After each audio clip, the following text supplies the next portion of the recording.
Welcome back to the United Pubcast for a bit of a different chat. Obviously, been discussing non-stop football and Erik ten Hag's Reds winning football matches, and obviously a big game, a big tie against Barcelona coming up in a couple of days. But that is all important. We are there to watch football, 90 minutes of football. Manchester United win games, win trophies. But ultimately, a bigger story at the moment is the ownership in terms of we know the story and what the club has gone through since the Glazers took over in 2005. And it had always been, no matter what the results are on the pitch, we do have to look at the Glazers and get them out of the club. That has been a discussion for far too long, 16, 17 years, whatever it has been. And now that we are sort of on the eve of that happening, it is a big issue. So we will touch on, obviously, the Glazers, or not potentially, obviously they are leaving, or very likely in terms of there is one report that they do want to hold on, but it does look like they are on the verge of selling, and we will discuss all things Qatar bid, Jim Ratcliffe, etc., weigh up pros and cons and everything. So there is a lot to discuss because we've waited this day for far too long. The day has come. And we're not all on the same page. Some of us want this, some of us want that, and I think there is no sort of real common ground. I think we do need to find it. No one's going to be sort of over the moon with any owner. I think there's going to be pros and cons to each owner. I think there's going to be some unhappy fans. There's going to be some very elated fans. So we'll discuss all that.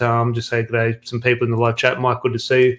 George, as always. Dion, is always good to see you, mate. Adam here from the Supporters Club, and Matt here with a good one. I didn't know Dr. Phil. I didn't realise what that was. Then I just realised, he does look a little bit like the Qatari Dr. Phil. Yeah, and he's Chris, retired now. Dr. Phil's finished his show now. It might be his new occupation. You could be a side investor. And Chris, good to see you from the Sunshine Coast. Let's hope all is well. But before we do that, and make sure you do get all your thoughts in regards to the Qatar bid and what you think, both from a moral standpoint, a financial standpoint, and most importantly, a Manchester United point of view.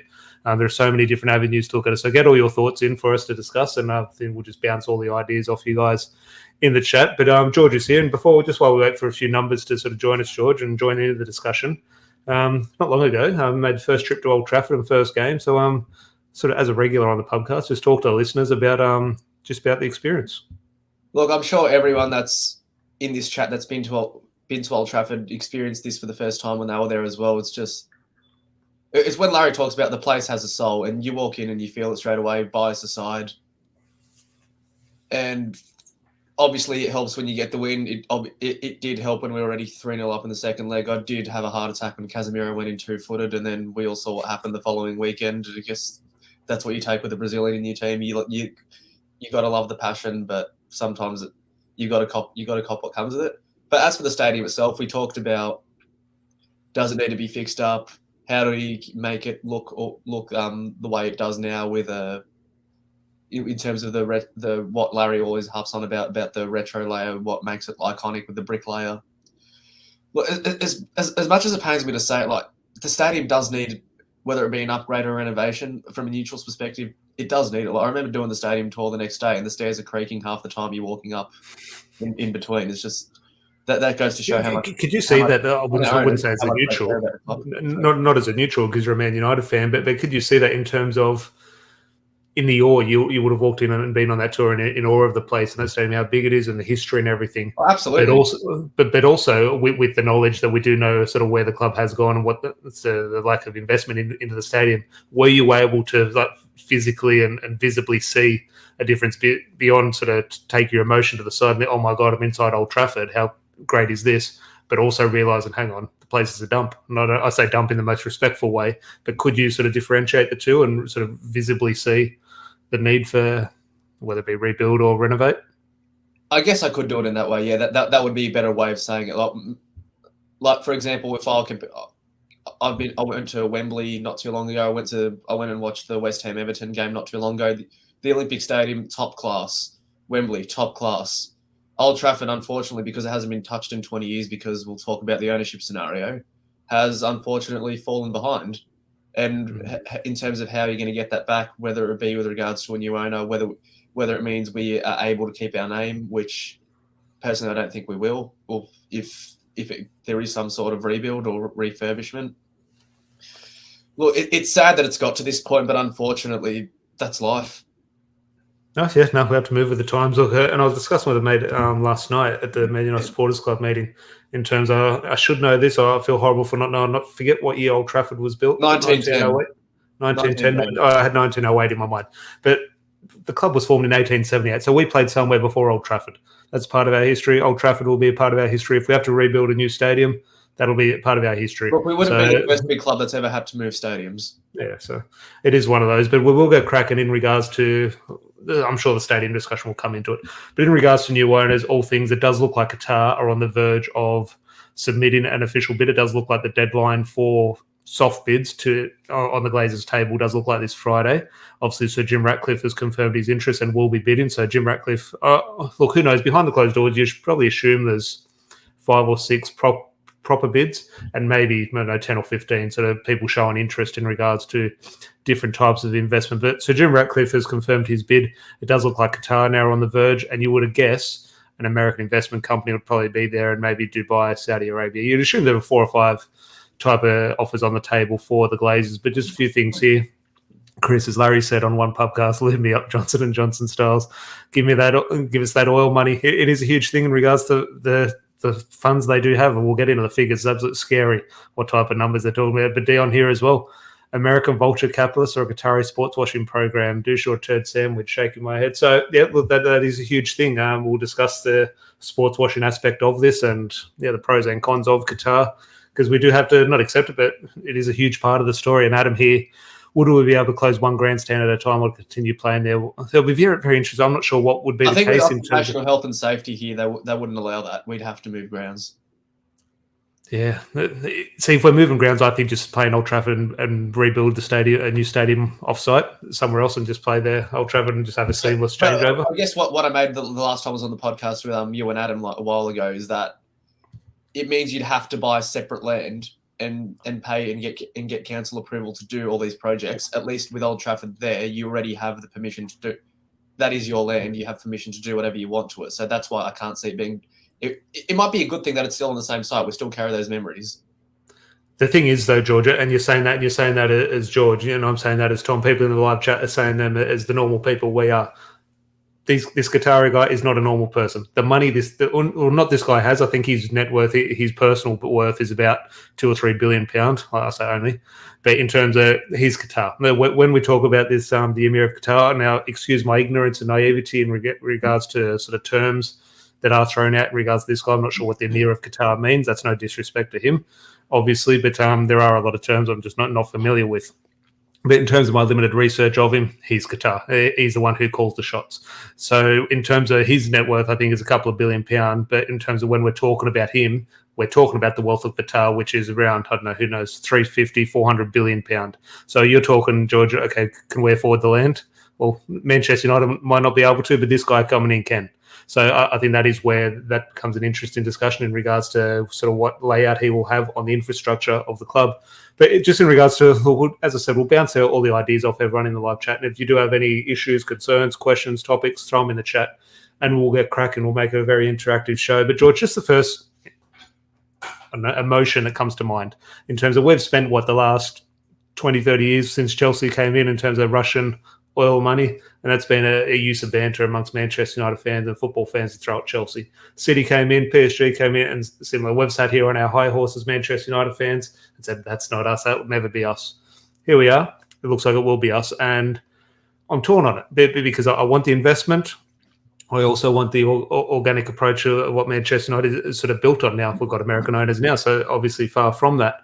But I am so torn on this. Both I see huge positives with Qatar, and I do see huge concerns I do have as well. So I don't think there is a correct answer. But just your first emotion and first sort of just image in your head when you see Manchester United owned, one by Qatar, but also just, let's be honest, owned by a state, owned by a country, and just your thoughts in regards to that. See, the unfortunate thing with football, especially in the Premier League, is that the only way you're ever going to truly stop a state ownership is with another state ownership. And let's use Man City for an example. They've won 6 of the last 10 leagues. That's when you have a state-owned club and no one else is. That's inevitably what's going to happen.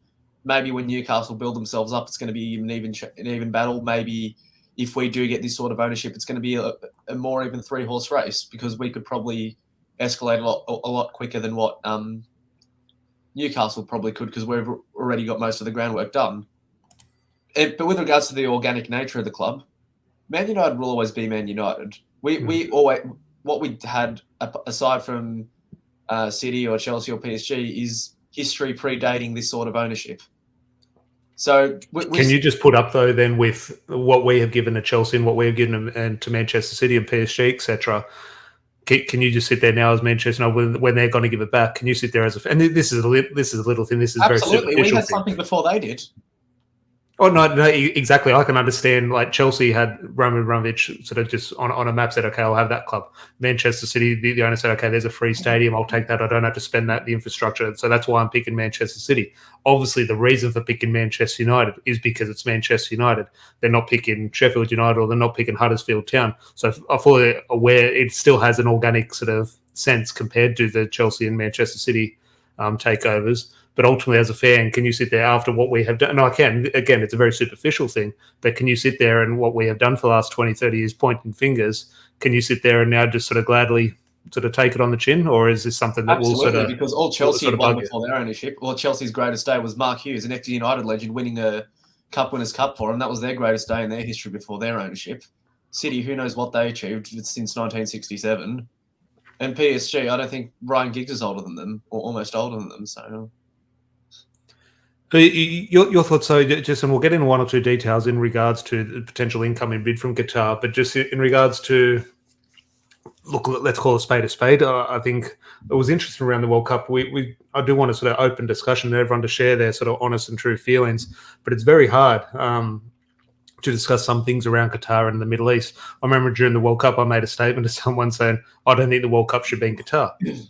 I was like, "That's racist." I was like, well, hang on. No, the reason I don't want the World Cup in Qatar is because what it did to the football calendar. That's why I thought it shouldn't have been in Qatar. But ultimately, if you put out the words, I don't want it in Qatar or I don't want Qatari investment for whatever reason, whether it be sort of the PSG issue or whatever, a lot of discussions have meant, well, you're racist. And I think, well, no, that's not the case. You do need to take into the context. So just in regards to, I don't want to sort of label, it's been mentioned a little bit earlier, in regards to sports washing. I'm not trying all sports washing, okay, this is, you can't have Qatari owners because of sports washing, and this is sort of bad, and etc. But just, let's call a spade. They are buying Manchester United for sports washing sort of approach. And I'm just thinking, money is money. Okay, American investment, Jim Ratcliffe, Qatari, all money is money. And I think so Jim Ratcliffe, to get to his level of wealth, he's going to have some skeletons in his closet. So, some of the American owners, they're going to have skeletons in their closet. So I don't think anyone's better than anyone in this case, but let's call a spade for what they have done in regards to the World Cup, obviously last year or this year, the Qatari World Cup. Just your thoughts on the sports washing aspect of this takeover. Look, it's not our job to be humanitarians with regards to the football side of it.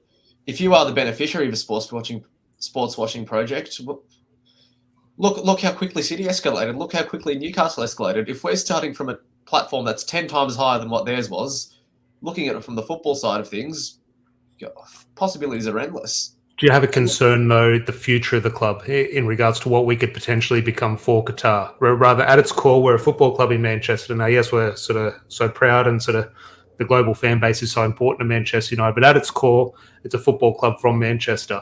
In terms of, now, Qatar the Qatari owners, fingers crossed, if they come in, have nothing but the best interest at heart for Manchester United, and I would have faith, I'll get my faith behind them to make sure that is the case. But ultimately, if we are run by a country, and a country that the status of Qatar, we are at the hands of them. Who knows what situation or how they're going to use Manchester United, the brand, to further Qatar's motives, whether positive or negative motives in the future.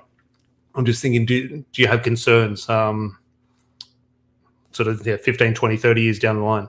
But that exists with any sort of owner that would come in. Like, for example, let's look at the Glazers, for example.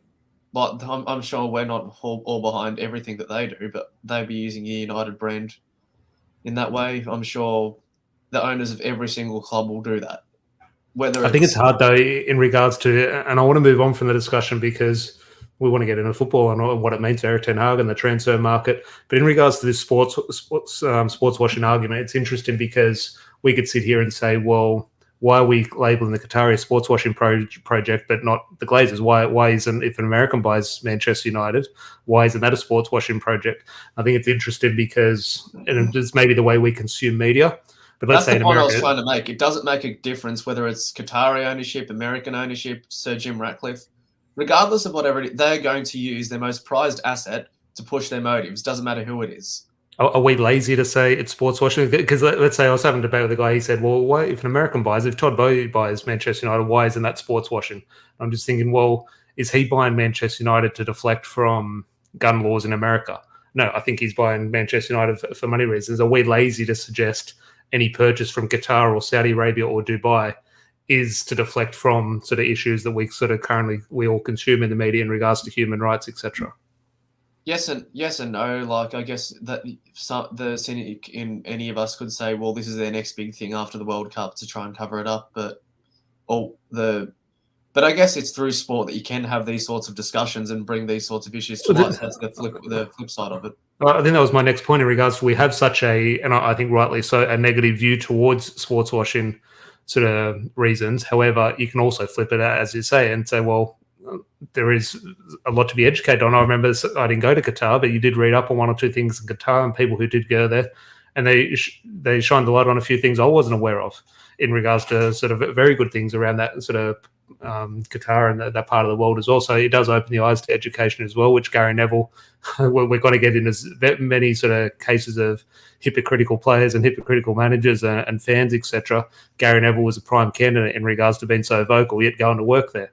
But he also, one of his spins on it to say why he's going to work there is to be educated both from the Qataris point of view and England's side of view. So is there anything else in regards to that part of the discussion you do want to touch on or anything sort of spring to mind? How would you feel if David Beckham was the front man for him? I guess I think that's an interesting segue into the next point. I think in regards to, I'm very lazy in regards to this. It does look like his name has been thrown about now. He's obviously the face of the World Cup or one of the faces of the World Cup with Qatar for the World Cup. So it'll be interesting. There is a relationship there. This guy is obviously the man behind that bid and obviously does look like he's the man behind the Man United bid. So there is a relationship with David Beckham. Whether that's going to make a difference in terms of who the Glazers accept the money from, I'm not sure. But in regards to getting Manchester United fans on side, which they'll need to, there is no one better than David Beckham in regards to that. But I think if someone has their sort of feet firmly planted in regards to their stance on, I don't want Qatari ownership or I do want it, I don't think it will have too much of an influence, in my opinion. I'll fall for it when David Beckham's there saying, "Oh, these are the best owners in the world." I'm going to fall for it, and I'll say, "Yep, David Beckham's right," because that's the way I view David Beckham. On the Qatar Airways flight, David Beckham had me sold that I want to go to the Silks in Qatar. The way he was going. And look, if this bid comes through, I think they will use David Beckham. I think it's the right thing to do. In regards to fans need to feel good. We have too many things we don't feel good about, whether it be in our personal lives or the football world. And David Beckham does bring a smile to Manchester United faces. And I think they will need, just in regards to positive PR, which PR is a huge thing in whatever field. You do need good PR, whether you have good motives or bad motives. David Beckham is not going to hurt things, in my opinion. But just a few comments here before we do sort of crack on with the next topic in regards to Qatar. Mike here, with the outrageous transfer fees and player salaries today, plus refurbishment of the stadium needed, unfortunately, Qatar may be the only option. I don't like it, but that's the unfortunate reality. The definite facts are facts. In regards to, there's a handful of people, a handful of companies that can buy Manchester United. Qatar are top of that list. We'll get into the discussion in a little bit, Adam, but we do have it written down in regards to PSG. Very interesting aspect. And I almost have it at the top of my list, not so much in terms of the takeover in regards to any complications, but just future. Forget the sports washing, forget human rights, forget this. The PSG issue does throw up a huge concern for me down the track. Dion here, read any Human Rights Watch, Amnesty International report regarding Qatar for the last several decades. There's also here the Glazers aren't frontmen for the US government.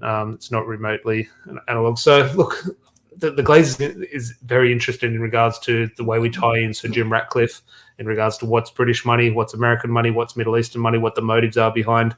I think in terms of we are very lazy as a community, not the Man United community, but just football fans in general, in terms of the way we view media, in terms of the way we separate these two different people. But in terms of we are all hypocrites in our daily purchases, George. We say we don't believe in this and we'll buy this, and we have an Apple iPhone and we buy the Nike shoes. So it'll be very interesting. And we are hypocrites in regards to it. But Chris here, Beckham getting a few kickbacks. Steve, good to see you, mate. Beckham can't get his own son to support. That's an interesting shout in regards to I guess he's born and raised in London, not all his kids. Yeah. And Adam here, don't want Sir Jim Ratcliffe buying the club. Give me Glazers vibe for some reason. And look, as I said, Sir Jim Ratcliffe, Qatar, Dubai, America, it is going to split opinion. I don't think there will be a common ground amongst Manchester United fans. I think everyone's going to have their own personal opinion, but I think that's like any player in terms of we like this player or you don't like that player. I think that is the nature of the beast that is Manchester United, but fingers crossed it can sort of be resolved smoothly. And ultimately, George, winning football matches on the pitch will solve everything in regards to we won't care who the owner is if we're getting 3 points on a Saturday. But if it is Qatar, pros. Obviously, a lot of money in terms of, I think, the infrastructure in regards to building a new stadium or redeveloping the stadium. And obviously, Carrington is pocket change for the owner. So that in my initial sort of reaction is financially, I think Manchester United will be able to, because what that will allow Manchester United to compete heavily in the transfer market in regards to we don't need to balance the books. We can't buy this player because we're sort of currently redeveloping Old Trafford. I think in my very limited knowledge of the finances on how this deal would work, it would be out of their own pocket, Qatar's own pocket, to go and build a stadium, to go and build a training ground. Then you could use the club's funds to sort of step into the transfer market. But just in terms of your initial pros to a Qatari takeover, what would they be? My initial pros is that it almost ties into the positive side of, let's call it sports washing, in the sense that it's clear that when the Glazers bought United or FSG bought Liverpool or Todd Bowley bought Chelsea, their pure intention was double your money in X amount of time. This isn't the case with these owners. They generally want to make the best football team in the world. And if we're the beneficiaries of that, that's a great thing for me. That's my I think that also goes into my biggest pro in regards to now. I'm not sure of the geopolitical relationship between Qatar and Dubai or Qatar and Abu Dhabi and Saudi Arabia. I'm not sure, but I assume there's a rivalry there, whether it be a financial or a political one. I'm not sure. But in regards to getting over Manchester City, I don't think they're buying or going to spend £5 or £6 billion on Manchester United to just go through the motions. I think it is obviously with the intent to go and be, obviously Manchester United is the biggest football club in the world, but go be the biggest, go be the most successful. So that is where I do see, if they're buying United and they could get them on the cheap for 1.5 billion, I think they could do that and just put it in their sort of CV and just sort of sit back and say we own Manchester United. But I think if you go on and buying Manchester United for that money, you simply can only do it with the intent of going and being the absolute best. So that is a huge positive for me. Emad here, 100% want a Qatari or Middle Eastern state ownership for United will be the best thing to happen to us since David Gill or Sir Alex Ferguson. Well, me and Emad have not butted heads on this. I think split opinion a little bit, but he's very firm on this. And as I said, there's huge pros and cons. And look, very well, while I do have huge cons and concerns with the Qatari ownership, I also maybe even more so side on the pros of it in regards to ultimately, if we win 3 points on a Saturday, I won't care. Now, in terms of a huge concern I do have is PSG. Now, I know we're going to point to Salzburg and Leipzig in terms of, okay, there is a loophole around this, and UEFA and Manchester United and everyone can get around this. Obviously, there is a precedent, and there wouldn't be you could sort of get it done in negotiations in a few hours. We could have, if the club can show that Manchester United is run by a different person than what PSG is run, the deal can be done. So I don't think there is an issue there. My issue in regards to, I'm going to try PSG and Manchester City into this, is down the track, look at what Manchester City bought in 2008. Now it's 2023, and everything they've done is coming back to hurt them now. I can just see in terms of, and maybe it's lazy in terms of the way I viewed PSG and how Manchester City have done their business over the years. My lazy, and correct me if I'm wrong, but my view is Qatar would do business along the same way. That's not to say it's the wrong way to do business, but in regards to sort of finding sort of conflicts of interest in regards to financial fair play laws and sponsorship deals, etc., I could see hurdles 15, 20 years down the track. I could see a situation where we buy Kylian Mbappe, and it looks a standard sort of transfer and a transaction amongst two clubs. But in 20 years, we see, it was done because of the ownership model. And then I could just see potentially hurdles down the track. But just your thoughts in regards to this, because ultimately we would be looking at it. If this was another club, if this was Arsenal, we could definitely see it's the same guy, it's the same owner, PSG and Arsenal. Now we're going to point to, if it's at Manchester United, we'll say, well, no, this guy's running the club, this guy's running PSG. We'll see it for what it is. But just your thoughts on that in regards to potential hurdles. I think that there wouldn't be the same hurdles that exist with City, because with City, they generated nowhere near the revenue that United do. So therefore, they did need to forge their sponsorship and breach every single financial fair play rule of the 100 that they've been charged with in order to get what they need to. United already have that base in terms of revenue they generate as a club. It is almost impossible for us to break financial fair play because we generate that much anyway. That's where I think the difference there is. And with regards to a player moving between two clubs with the same owners, or the same way that Leipzig and Salzburg do with a few of their players and managers. But would you have faith, sorry to interrupt you there, but would you have faith there? And look, I have no reason not to, but if it was Manchester City or PSG, I wouldn't have faith. I'd see straight through it and call it out for what it very likely is. Yeah, it has come true. The reason that would be the case with those two particular clubs is that they do not generate the revenue that United does. But in terms of, we've looked at this sort of fair trade and this market price in regards to the sponsorship deals that have come out with Manchester City, and obviously Manchester United are above them. So yes, there is no need. But in regards to, let's say we're sponsored by Qatar Airways, okay, we're getting the money. We would look like we're getting the money from Qatar Airways, but who are we really getting it from? The guy who owns Qatar. And I'm just thinking, yes, very likely, all by the book and all very legal and sort of straightforward and no ill intent by sort of any owners. But I could see a scenario, I'm not accusing them of this yet, of course not, but I could see a scenario where instead of, okay, the shirt sponsorship should be 100 million a season, and he's saying, well, hang on, okay, we'll give you 100 million a season, but really that's 150 million a season. I'm just thinking in regards to the financial fair play laws, whether, who knows, they might not be in place. And we might be having the discussions sort of null and void. Fingers crossed that is the case. But as I said, that is my huge concern. It's not a human rights thing, which GMAD's talking about there. It's not a political thing. It's not a American versus Britain or Saudi Arabia, etc. My thing is just in regards to what I've seen from Manchester City, what I've seen from PSG in regards to football in laws.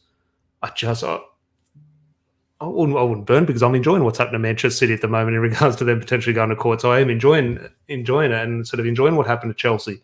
But ultimately, I could see a case where I could be burnt in the future. I can't purely because of the size of United.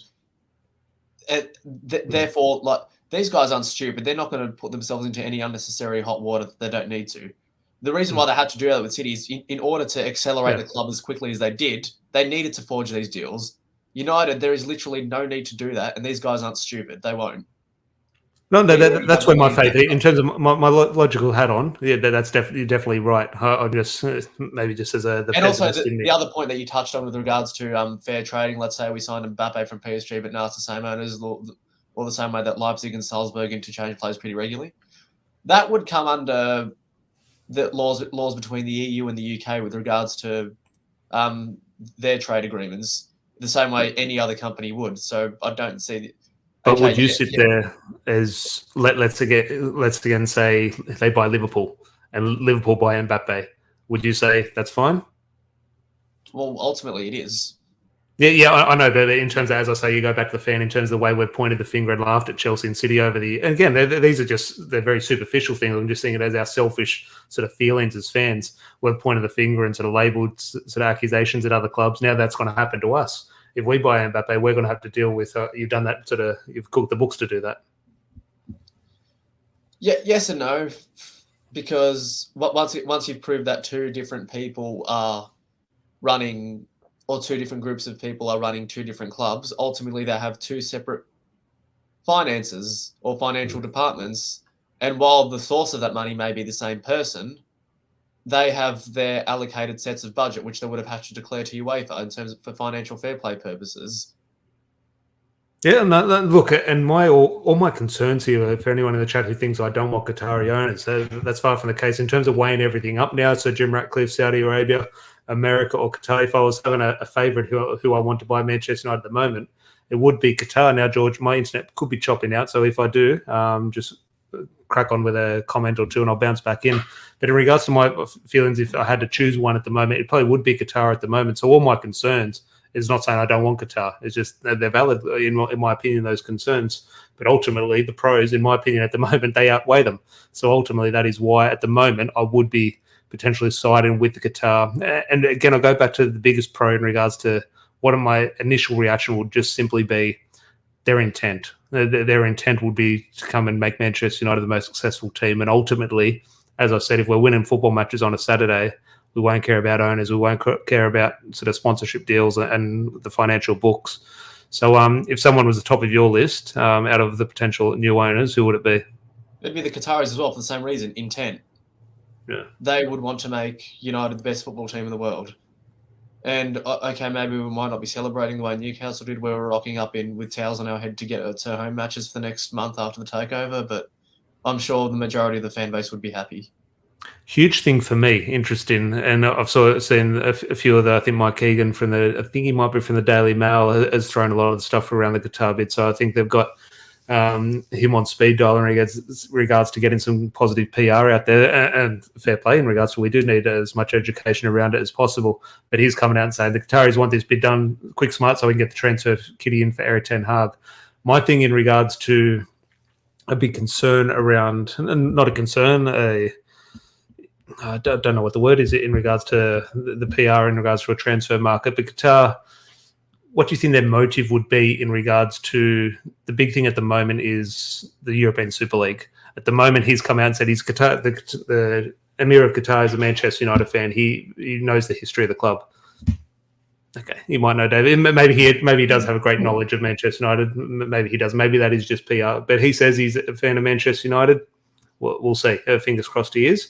But ultimately, would he respect that by saying, "Yep, you're not going into a Super League," or would he be like Manchester City and Chelsea owners, etc., and Manchester United owners, unfortunately, in regards to our Glazers, in terms of taking Manchester United into a Super League? Because I'm not saying he would or he wouldn't, but again, that would be something that would go into my concern pile. See, my thing with Abramovich and City's owners with regards to them joining the Super League is that they only joined because that's where they realised, this is where all the other elite teams are playing. That's where we have to go. And that's why they were the first two to pull out as soon as their fans, or not so much. But we look at football, and boxing has it huge at the moment. I think the motorsport has it as well. A huge thing of this, and again, I don't want to throw it back into it, but this sports washing aspect of things is bringing sport to the Middle East. So, which is a good thing. As I said, the World Cup has sort of opened a lot of our eyes and it's sort of educated in and around topics around that. But ultimately, I see, and again, it might not be a bad thing in terms of Manchester United being successful on the pitch. But let's say we have Qatari owners. You can bet your bottom dollar Manchester United will be playing as many games in Qatar as possible. And I'm just thinking, do we want to see Man United against Liverpool in the Premier League played in Doha? And I'm just thinking, ultimately, I'm not saying that the owners would do that, but in regards to it would make sense in regards to if we're at their disposal and we are not just Manchester United, we are Qatar, because that's what it would be. It would be the prized asset and would be sort of used, and rightly so. If we want the benefits that come with a Qatari takeover, we're going to have to accept that. But I could just see a situation where we could potentially sort of see ourselves in some type of Super League.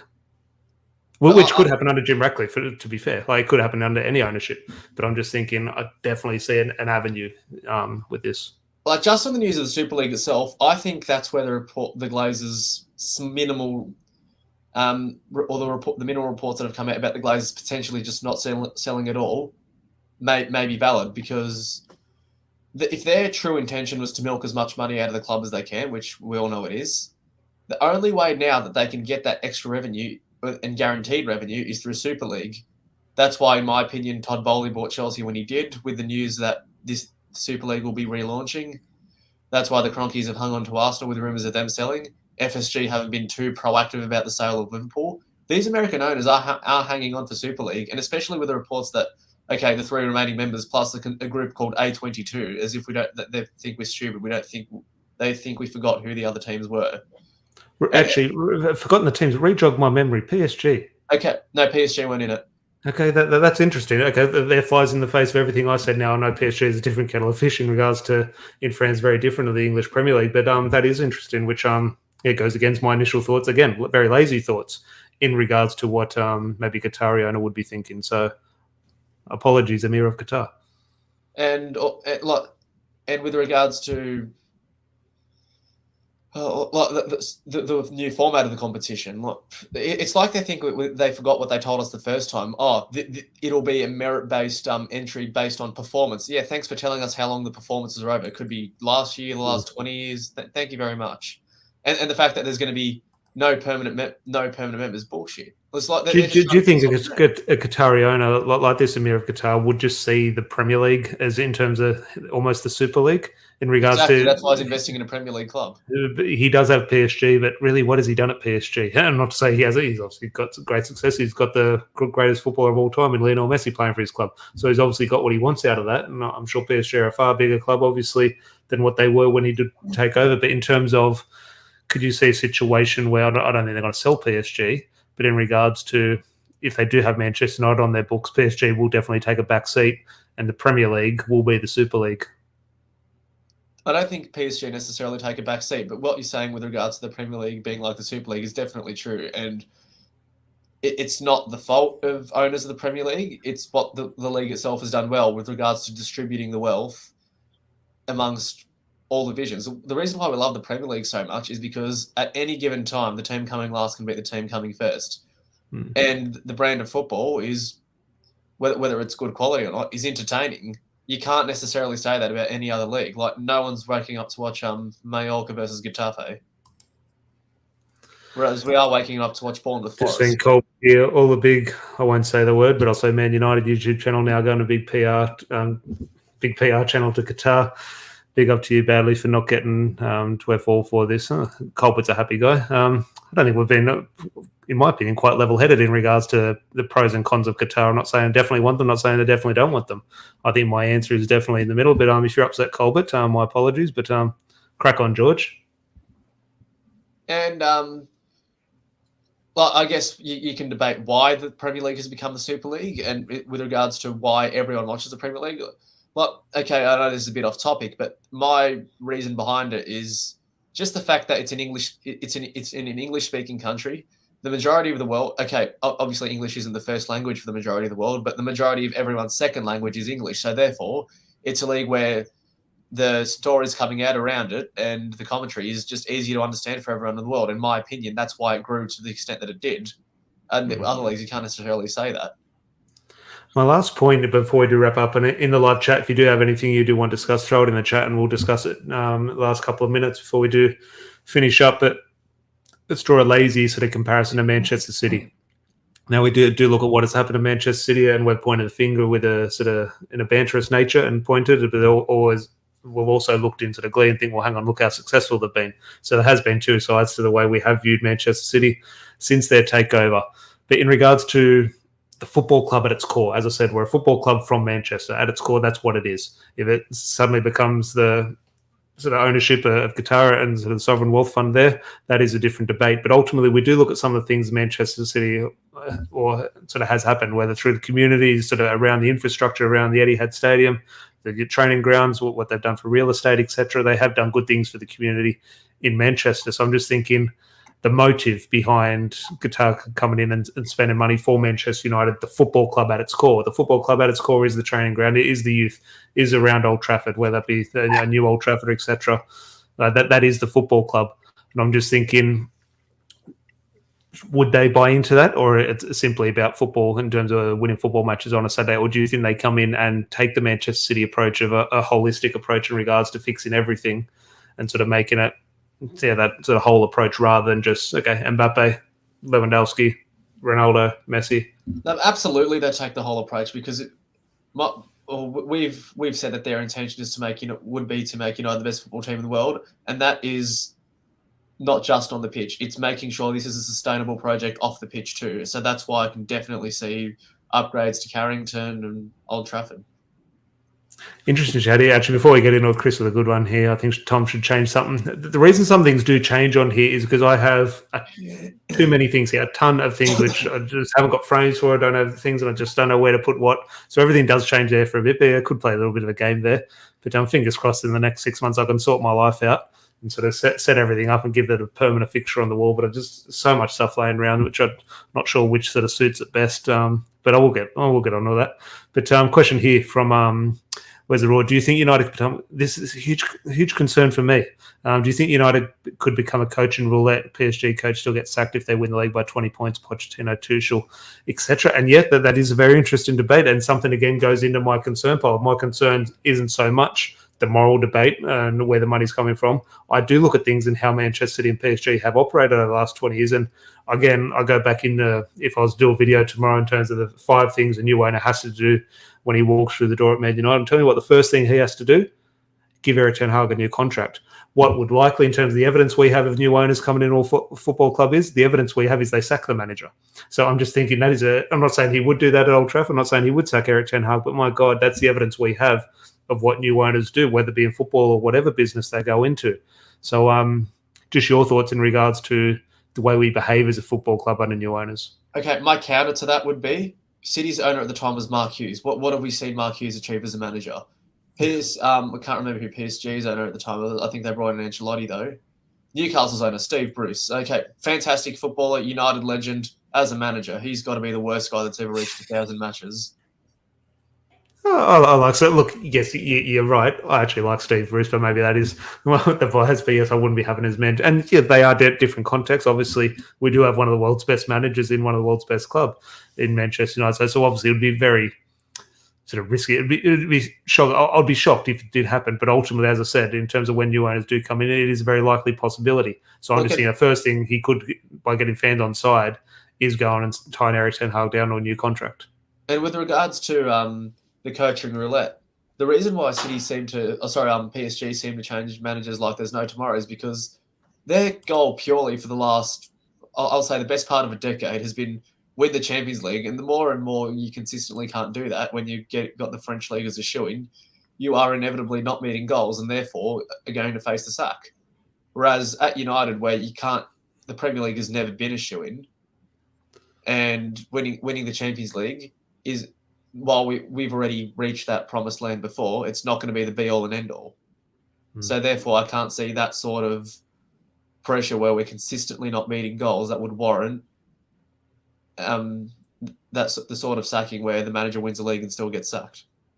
Yeah, look, it's a very interesting debate, and one we'll be having sort of far more into the future. But and here, when do you think all interested parties will make a bid? I think Chris Hands there. Looks like Friday is the soft bid where the Glazers will sort of consider the offers. And he also says, when do you think new owners will get announced if we get new owners? So again, who knows how these sort of negotiations do work with the Glazers, but just a hunch, Georgie, assuming, let's say there is a proper bid on the table and the Glazers are happy to accept. So Qatar come in, Glazers say, yeah, we'll take that money. What is your hunch on how long this will take? Do you think they're in by the end of the season, ready for next season's transfer window? I'd say by the end of the season, yeah, that they would be in. And I saw a comment earlier, I can't remember who made it, about is this news right now a good thing for the football team because as a bit of extra noise? But the reality is I'd rather this sort of news come out now so that we do get these owners in by the transfer market, because let's say this sort of news was hovering over us during the summer transfer window, that would effectively hurt us because no one's going to accept a bid from you when you don't even know who the owners are. What do you think the reaction on the ground would be in regards to we saw when I remember when Liverpool were almost pretty much going out of business under Hicks and Gillette. When that court case finished, Liverpool fans were on the street and they were partying when they got them out. Then ultimately we saw Newcastle, a very different scenario, but we did see Newcastle a couple of months ago or a year ago, sort of all around St James's Park, all in the headwear, sort of celebrating, dancing around the streets in terms of when they got rid of Mike Ashley and these guys came in. Let's say, again, there's not going to be one sort of favoured owner in regards to he's going to split the fan base, but let's say Qatari owners come in and the majority of the fan base are happy. Okay, here's a new start. What do you think? Do we just sort of crack on with our Monday and sort of crack on, swipe and deal with it? Or do you think there is going to be this visible thing we do see at Old Trafford where people are out sort of around the streets? Well, the 1958 group will definitely be out. Well, I haven't actually seen they're very interested in regards to 1958 and Must in regards to, obviously, the view towards the Glazers is very firm in terms of what we understand everyone wants the Glazers out, but I haven't sort of really put a stance down in regards to new ownership. I think Must have done one or two things, but the 1958 who has sort of gathered so much of the momentum, I haven't really seen, maybe there is, maybe there isn't, an official line in regards to their views towards a Sir Jim Ratcliffe, an American investor, Qatari investment sort of thing. So we'll be interested in regards to, again, I think I know 100% of the motive isn't about the new owners. It's about getting the current owners out, which is still a thing. So look, fingers crossed that there is obviously those one or two stories that the Glazers potentially also going to hold on to a bit of a stake at Manchester United. I don't think that is going to be the case. I think if Qatar come in, Qatar aren't coming for 20%. Qatar are coming for 120%. Yeah, I agree with that. Like even what do the Saudis have at Newcastle? 80%, I think it is, and then the lady, excuse me, I forgot her name. The other share owner of Newcastle, can't remember her name, but she's 20%, I think. Yeah, I don't see Paris coming in for anything less than 70%. Yeah, no, we'll be interested. Fingers crossed we have far more details and have answered a few questions by Friday. I'm not sure how much of this will become public knowledge. I'm not sure. A lot of these things would obviously be behind closed doors. But fingers crossed we can get some clarity by Friday. Stay tuned. I'm sure we'll be having many chats then. Fingers crossed Larry is with us. But tomorrow, we'll obviously forget all this. Football, Manchester United. In my opinion, this is a Champions League game. Well, Barcelona, top of La Liga. Manchester United flying high in England. This is a Champions League game. I think it'll be watched more than any Champions League game this round. I'm not sure. Is Liverpool, Real Madrid this round? I still think Manchester United, Barcelona. Yeah. But I think Liverpool, Real Madrid and Manchester United, Barcelona, you'd have to say 4 of the biggest clubs in the world. I think Man United, Barcelona will sort of get more interest in, maybe not in the because it's in the Europa League. But in regards to the two teams, I think it is it's Europe's elite, in my opinion, because we look, George, in terms of we'll preview the match properly tomorrow.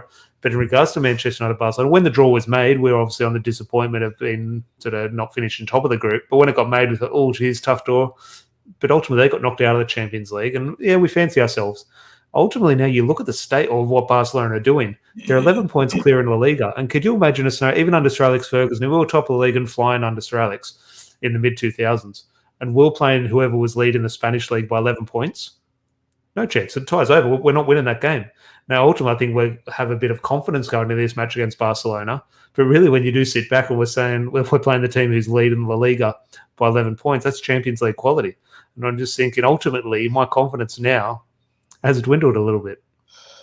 Yes and no. It's one of those things, like, I'm just here to enjoy the tie because obviously everyone knows what my thoughts on the Europa League are, but at least if we are in the Europa League, give us the illusion of a Champions League tie. And the way I see it, like, if I want to get knocked out of the Europa League, do it now. We're not going to have any fixture congestion. And the way I view the Europa League is if we're going to make top 4 anyway, which in all likelihood I think we will, especially with how dreadful Tottenham were over the weekend, no one's going to catch us. I know the answer for you. I know what answer this is.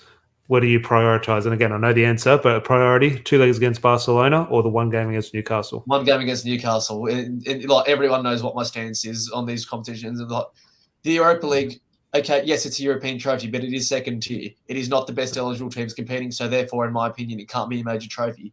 The League Cup, regardless of how teams treat it, you are still competing against the best eligible teams. Therefore, it is a major trophy, and therefore that is where my priority is. Yeah, no, look, very hard to argue. Wes, they're all here with an interesting shout, which I'm sure they will table an offer, but Saudi Arabia, they're obviously definitely in with a shout. Definitely on 2000. Look, just on that, the reason why I can't see that happening is that the hit that FIFA took with the Budweiser sponsor not being able to go ahead, I don't think they'd do that again. Not anytime soon, anyway. Yeah. Oh, look, there's many facets to it in regards to, as I said, whether it be pros or cons. I think this is the way football and sport. It'll be back in Europe somewhere in 2030. Well, yeah. Well, the next one is in America, isn't it? So yeah, they definitely will have to venture back to Europe. But obviously, at the end of the day, money does talk, and that is obviously a huge part of the discussion today. So hopefully, everyone did enjoy that or got something out of it. As I said, we'll be doing plenty more of that. But while I did enjoy it, and obviously it is a huge part of Manchester United, we do have to have these discussions and look forward, and it obviously will impact the future of the club greatly.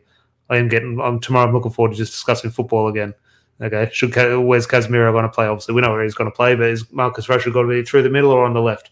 They're the discussions I do want to have. So if you are looking forward to those discussions, please do hit subscribe so you join us when we do go live on your way out. Please do leave a like on the video. And George, been a pleasure as always, mate. Thanks for filling in for Larry. Thank you very much. And just a daily reminder, Jordan Pickford is still in the relegation zone, so happy days. Jordan Pickford this morning. What was he doing?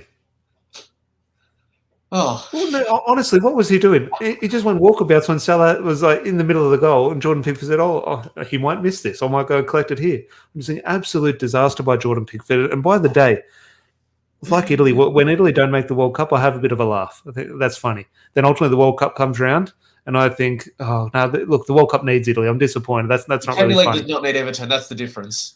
That's the thing. No, but no, I think they do. Maybe not need, but they're a Premier League fixture away at Goodison Park. Well, so is Leeds, but let's be real. We'd love it if Leeds were in the Championship No, for no, another but 20 years. Everton's a part of the Premier League for me. And not that I have any time for them or I love them or hate them. They're just a part of the Premier League for me. Now, for them persisting with Jordan Pickford, they deserve to go down. They deserve to go down, in my opinion. And I love nothing more at the moment because then he got in the face of probably my two most hated players when he got in the face of Andy Robertson. Like Andy Robertson, Jordan Pickford. I don't know who I hate more. I wish they headbutted each other, to be fair. But look, that is a discussion for another day. Unfortunately, Liverpool did win, but I think that move only probably puts Liverpool into the top half of the table, so nothing to be worried about there.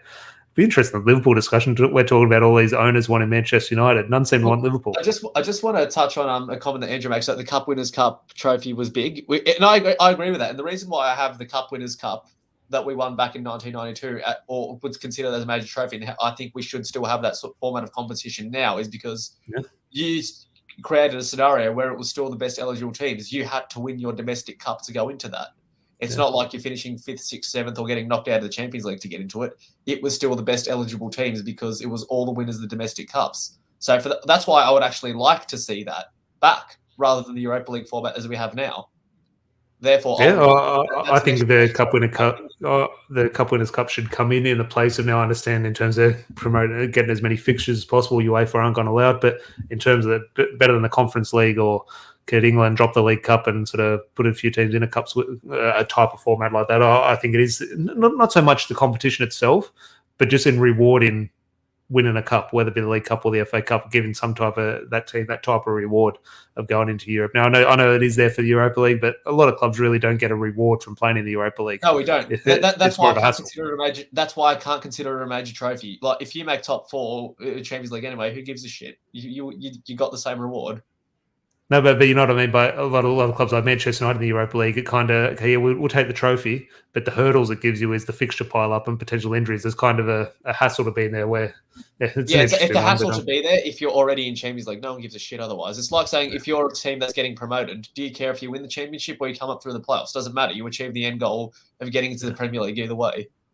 No, definitely. But we'll leave it there. Going 50 minutes. I thought it was just going to be a short one, but when Manchester United fans get discussing, who knows how long we'll go for. But as I said, please do leave a like on your way out. Very much appreciated. And hopefully I'll be back with Larry tomorrow discussing the first leg against Barcelona at the Nou Camp. Obviously a big part of Manchester United's history in regards to, we all do know what happened there in May 1999. So until then, hope everyone has a good day, and we'll chat to you soon. Cheers.